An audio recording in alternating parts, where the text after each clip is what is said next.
Hello and welcome to the Dr. Guitar channel. In this video I'll be doing a tutorial on the song Wish You Were Here by Pink Floyd. I'll be covering the difficulty, the intro, verse, and chorus, and at the end I have 3 helpful tips.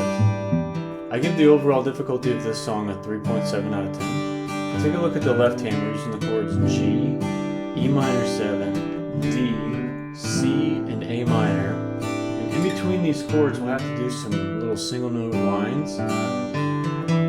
And inside of the single note lines, you'll have to do some hammer-ons. So for this reason, I give it a 4 out of 10. The rhythm of this song overall is pretty straightforward. It does have these syncopated notes that are entrances for these bass notes. They don't start right on the downbeat. They usually come in on an offbeat. And then the rhythm for the chords and strumming, I've reduced a little bit, just to make it a little more concise and easy to teach. So for that reason, I give it a 4 out of 10. The right hand in the song has to do some single note picking. And then it also has some strumming, and in the chorus and verse it's going to have to do a little bit more of a strumming pattern. So for that reason I give the right hand a 4 out of 10. To determine the difficulty of each song I add up the left hand, rhythm, and right hand difficulties and round out that average. Let's get started. I've broken this song into 2 different parts, and what I'd like to do is just go measure by measure. So the way this starts is with a G chord, and what you're going to do is leave your 3rd and 4th finger down the entire duration of this intro. You're not going to take these guys off. These first 2 fingers will move around, but these stay here.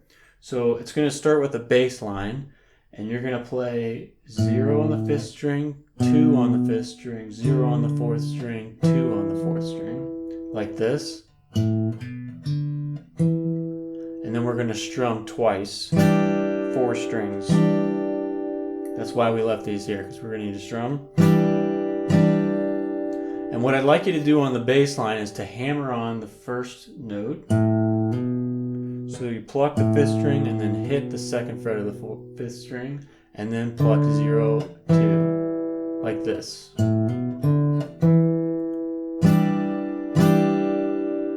And this is the pattern that's going to work with this song. You'll play a bass line and then strum some chords.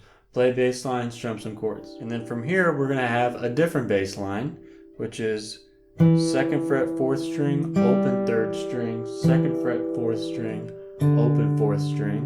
And then you're going to strum again, down twice. And you can complete the G chord on this strum. And then that all repeats like this.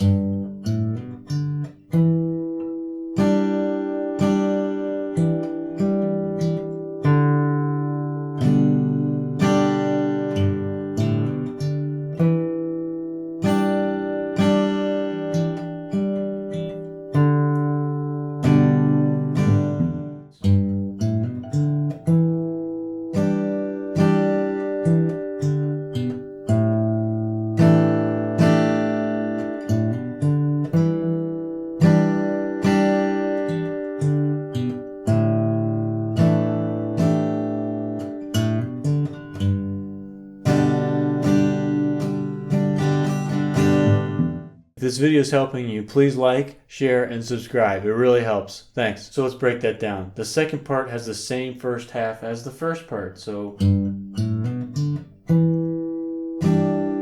bass line, same chord. And what's going to happen is we're going to do something different this time. The bass line is going to go down, 2 on the 4th string, open on the 4th string, 2 on the 5th string, open on the 5th string, and then you're going to change chords here to this.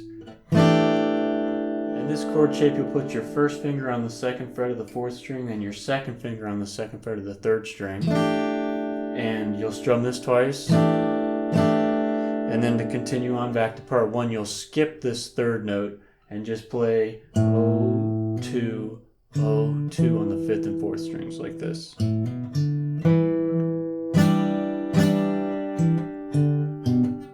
New chord.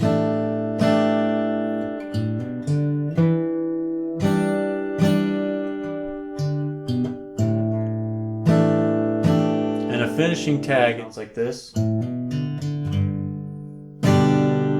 what you're going to do is hammer on the 2nd fret on the 5th string, and then you're going to play this 4th string open twice, and then land on the 3rd fret of the 6th string for a G, and then have a strumming pattern here for 2 measures. When you put it all together, it sounds like this: bass line, strum, bass line, it's higher, repeat, higher bass line. Now here's part two. Lower bass line, new chord, repeat, lower bass line, new chord, ending tag, G.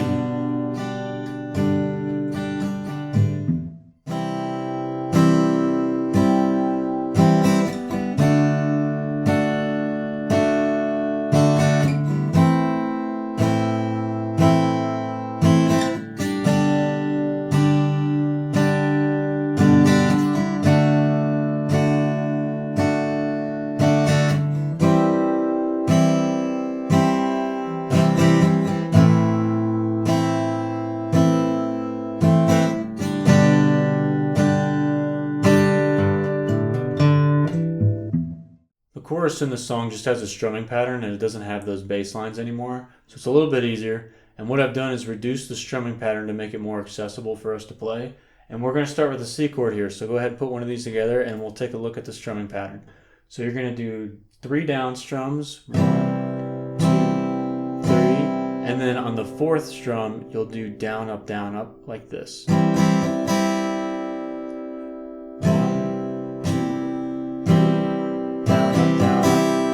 We'll go to the next chord, which is a D chord, same strumming pattern. 3, down, up, and then we'll go to an A minor. 1, 2, 3, down, up, to a G chord. 2,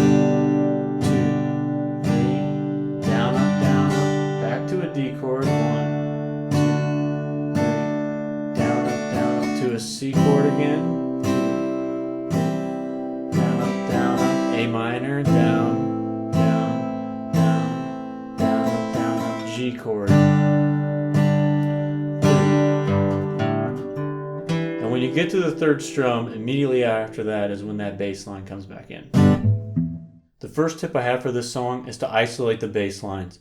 So what you can do is just practice these without the chords. Don't worry about those.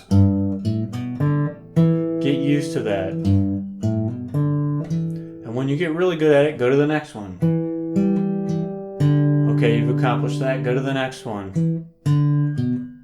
Once you can do those on their own, then try to plug it back in with the chords.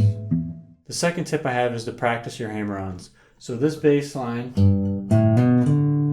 has that hammer-on the 5th string, 0 to 2. And you can take this and isolate it and turn it into an exercise. So why don't you do this on the 1st string and do it 4 times in a row. And try to get a really good sound out of that, and then go to the 2nd string, do the same thing. Then the 3rd. 4th, 5th. And once you get good at that, then go to the next fret. Do it on every fret, and it's going to start to really solidify. And then when you go back to the song and you play that bass line, it'll be great. The 3rd tip I have for this song is to utilize your pivot finger. So when you look at the G chord and you go to a D chord in the chorus, make sure that you leave your 3rd finger down on the 3rd fret of the 2nd string and help you transition to the next chord. It's like a pivot finger, and yeah, you see how that works. A lot of times students will just take their whole hand off and then put it right back down. Use it as a way to anchor yourself and then change chords. If you have any questions, let me know in the comments below, and I also take requests, folks, so if there's a tune out there you want me to do, I'll make a tutorial for you. Please like, share, and subscribe. Thanks for watching.